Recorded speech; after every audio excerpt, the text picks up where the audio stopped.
Dear friends, চলো আজকে আমরা শিখব কিছু useful different words.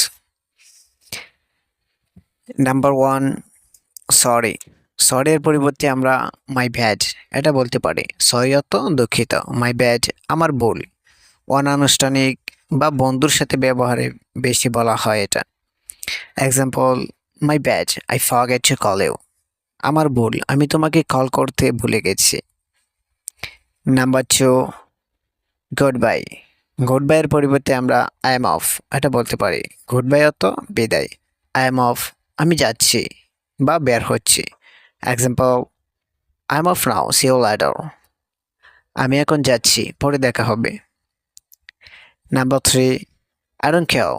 I don't care পরিবর্তে আমরা সি ইফ আই কেয়ার এটা বলতে পারি। আই ডোন্ট কেয়ার অর্থ আমার কিছু যায় আসে না। সি ইফ আই কেয়ার দেখো আমি আদৌ গুরুত্ব দিই কিনা। বঙ্গান্তক। Number four, yes. ইয়েসের পরিবর্তে আমরা ইয়েপ এটা বলতে পারি। ইয়েস অর্থ হ্যাঁ, ইয়েপ অর্থ হ্যাঁ, তবে এটা অনানুষ্ঠানিক। Example, yep I agree with you. হ্যাঁ, আমি তোমার সাথে একমত। Number five, thanks. থ্যাঙ্কসের পরিবর্তে আমরা চিয়ার্স এটা বলতে পারি। থ্যাঙ্কস অর্থ ধন্যবাদ, চিয়ার্স অর্থ কি ধন্যবাদ, ভালো থেকো। তবে এটা ব্রিটিশ ইংলিশে বেশি ব্যবহার হয়। Example, cheers for your help. সাহায্যের জন্য ধন্যবাদ। Number six, good.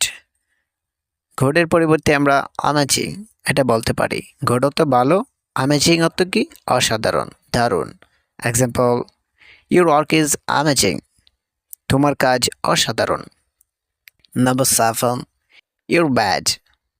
ইউর ব্যাডের পরিবর্তে আমরা ইউর লাজি এটা বলতে পারি। ইউর ব্যাড অর্থ কি তুমি খারাপ, ইউর লাজি তুমি একদমই বাজে। খুবই অনানুষ্ঠানিক ও নেতিবাচক, এটা সাবধানে ব্যবহার করবেন। Number eight, I am fine.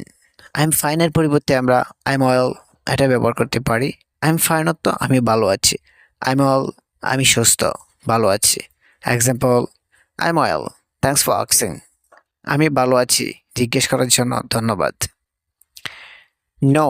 No তো না। নো এর পরিবর্তে আমরা ব্যবহার করতে পারি নোপ।